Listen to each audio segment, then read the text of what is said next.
اعوذ باللہ من الشیطان الرجیم بسم اللہ الرحمن الرحیم کتاب الجمعۃ عن ابن عمر رضی اللہ عنہما ان عمر بن الخطاب بینما هو قائم في الخطبة يوم الجمعة اذ دخل رجل من المهاجرين الاولين من اصحاب النبي صلی اللہ علیہ وآلہ وسلم فناداه عمر ایۃ ساعة هذه قال انی شغلت فلم انقلب الى اہلی حتی سمعت التأذین فلم ازد ان توضأت فقال والوضوء ایضا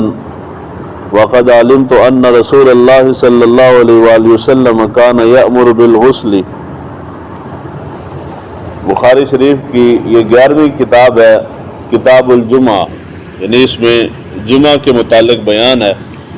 اس کتاب الجمعہ کا پہلا باب ہے باب فرض الجمعۃ،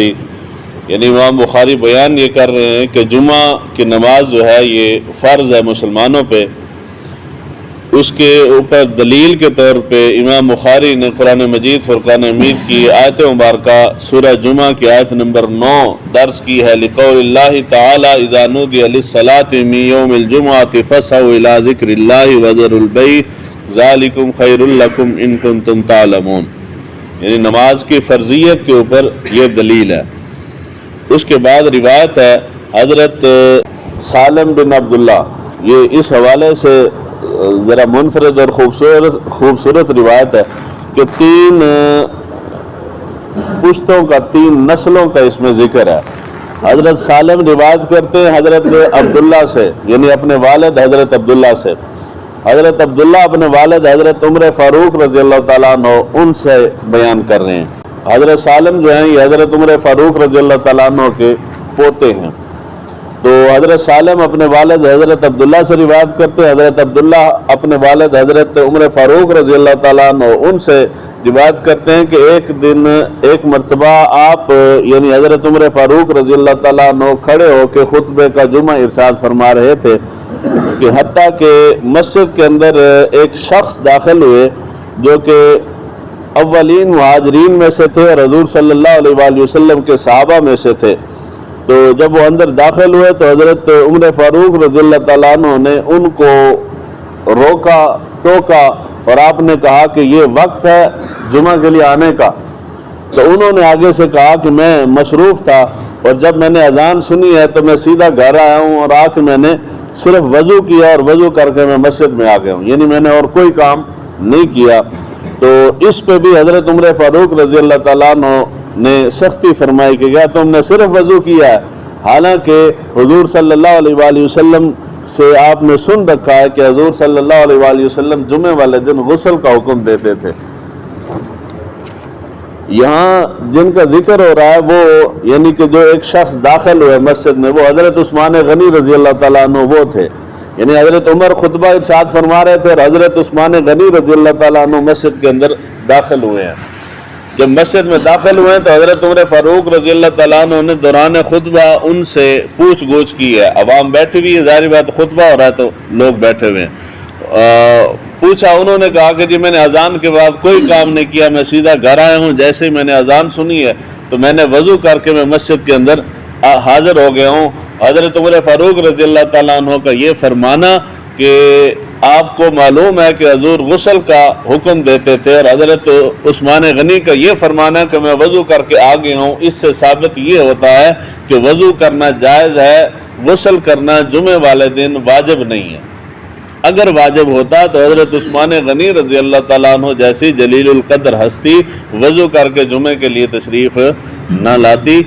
غسل کرنا یہ آسن ہے، حضور صلی اللہ علیہ وآلہ وسلم کی سنت مبارکہ ہے، ثواب کا باعث ہے، لیکن اگر وقت کی قلت کی وجہ سے، کسی مجبوری کی وجہ سے انسان غسل نہ کر سکے اور وضو کر کے جمعے کے لیے آ جائے تو یہ بھی جائز ہے۔ پہلے نمبر پہ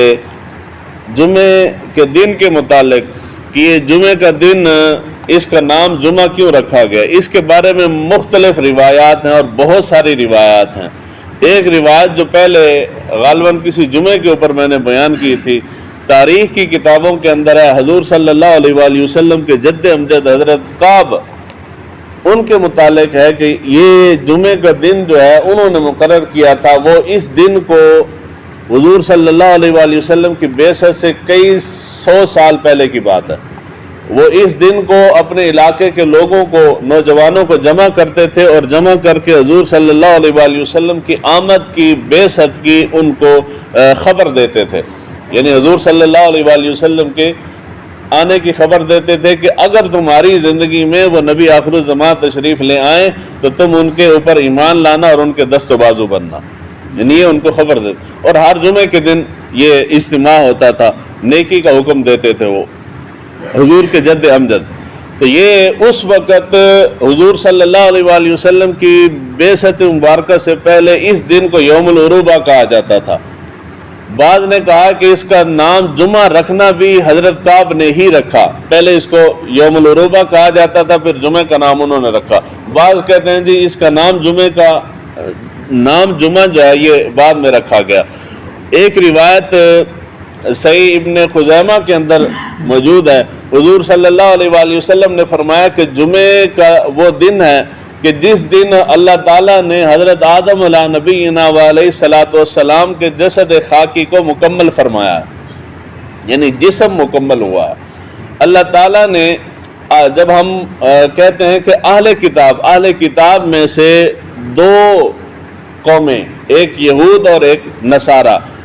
عیسائی جو ہیں ان کے نزدیک اتوار کا دن ان کو دیا گیا تھا، ان کے نزدیک وہ دن مبارک ہے۔ یہودیوں کو ہفتے کا دن دیا گیا اور ہمیں یعنی مسلمانوں کو جمعے کا دن دیا گیا۔ یہودیوں نے ہفتے کا دن اپنی خواہش پہ خود کہہ کے انہوں نے لیا تھا اور انہوں نے اس کا احترام نہیں کیا، اس کے جواب میں ان کے اوپر عذاب نازل ہوا۔ ہفتے کا دن انہوں نے اس لیے لیا کہ اللہ تعالیٰ نے، روایت کے اندر ہے کہ اللہ تعالیٰ نے جتنی بھی مخلوقات تخلیق فرمائی، ساری مخلوقات جمعے والے دن تخلیق مکمل ہو چکی تھی، ہفتے والے دن اللہ تعالیٰ نے کوئی چیز تخلیق نہیں فرمائی، یعنی فراغت کا دن تھا۔ اور یہودی جو تھے ان کی بھی فراغت کا دن تھا، انہوں نے اس لیے اپنے نبی سے کہہ کے ہفتے کا دن اپنی عبادت کے لیے مقرر کروایا کہ ہفتے والے دن ہم فارغ ہوتے ہیں تو ہفتے والے دن اللہ کی عبادت کیا کریں گے۔ ان کے اوپر ہفتہ لازم کر دیا گیا۔ پھر عیسائیوں کی باری آئی تو عیسائیوں نے کہا کہ چونکہ اللہ تعالیٰ نے جملہ مخلوقات کی تخلیق کا آغاز اتوار کے دن سے کیا ہے تو اتوار والا دن عبادت کے لیے زیادہ بہتر ہے، تو اپنے نبی سے کہہ کے انہوں نے اپنے لیے اتوار کا دن مقرر کروایا کہ جس دن مخلوقات کی تخلیق کا آغاز ہوا اس دن ہم اللہ کی عبادت کریں۔ اللہ تعالیٰ نے امت محمدیہ صلی اللہ علیہ وآلہ وسلم پہ فضل اور کرم فرمایا، اللہ تعالیٰ نے ہمیں جمعے کا دن عطا فرمایا۔ جمعے کا دن اس کی مختلف وجوہات، توجیہات، بعد کے اقوال ہیں وہ بیان کیے جاتے ہیں۔ حدیث مبارکہ میں اس کے متعلق یہی ہے کہ اللہ تعالیٰ نے اس دن حضرت آدم علیہ السلام کے جسد خاکی کو مکمل فرمایا، اس کی تخلیق کو مکمل کیا تھا، ابھی روح نہیں پھونکی گئی تھی۔ حضور صلی اللہ علیہ وآلہ وسلم کی ہجرت مبارکہ سے پہلے جب مدینہ پاک کے اندر سب سے پہلا جمعہ جو ہے وہاں پڑھا گیا، حضرت اسعد تھے، صحابی رسول تھے، انہوں نے جمعہ پڑھایا اور پہلا جمعہ جو کائنات کے اندر پڑھا گیا ان کی ابتدا میں 40 صحابہ ان کی ابتدا میں کھڑے تھے اور حضرت اسعد نے جمعہ پڑھایا، یہ مدینہ کی سرزمین پہ۔ ابھی حضور صلی اللہ علیہ وآلہ وسلم نے ہجرت نہیں فرمائی، یہ ہجرت سے بہت پہلے کا واقعہ۔ تو انہوں نے جمعہ پڑھایا۔ اس کے بعد آتا ہے، بہت ساری روایات کے اندر آتا ہے کہ صحابہ جب جمعے کے اندر بیٹھتے تھے، یہ جمعے کی اذان سنتے تھے تو وہ حضرت اسعد کے لیے دعا کرتے تھے۔ اور کسی نے پوچھا کہ آپ جب بھی جمعے کی اذان سنتے ہیں یا جمعہ پڑھتے ہیں تو آپ انہی کے لیے دعا کیوں کرتے ہیں، کسی اور کے لیے کیوں نہیں کرتے؟ تو انہوں نے کہا کہ میں اس لیے ان کے لیے دعا کرتا ہوں کہ میں نے سب سے پہلا جمعہ انہی کے پیچھے پڑھا ہے اور اس کا آغاز انہوں نے کروایا تھا۔ یہ جمعہ جو ہے یہ جمعہ فرض ہے، ہر بالغ مسلمان مرد کے اوپر جمعہ فرض ہے، اور اس کی فرضیت قرآن مجید کی اس آیت مبارکہ سے اور امت کے اجماع سے، صحابہ اور امت کے اجماع سے یہ جمعہ فرض ہے۔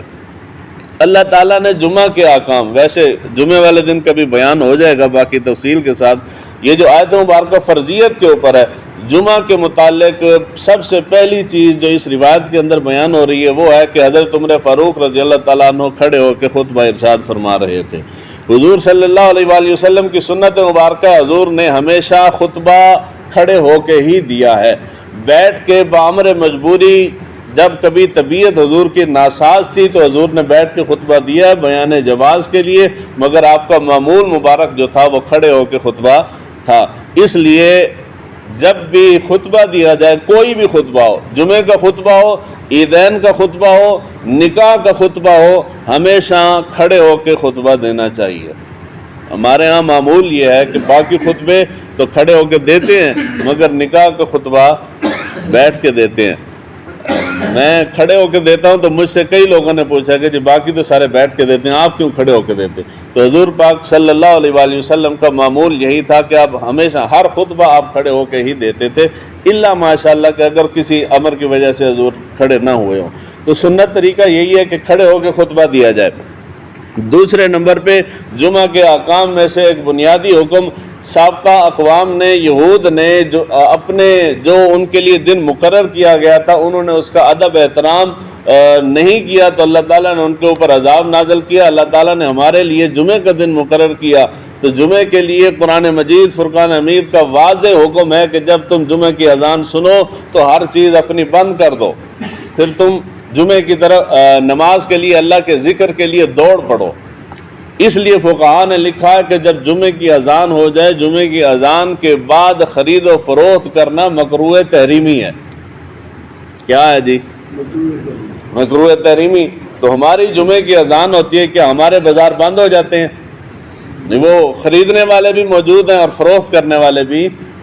موجود ہیں، حالانکہ یہ گناہ ہے، خریدنے والا بھی گناہ لے رہا ہے اور جو فروخت کر رہا ہے وہ بھی گناہ کے اندر شریک ہے، یعنی حرام کے درجے میں ہے۔ اس لیے کوشش کریں جو بھی کام کرنا ہے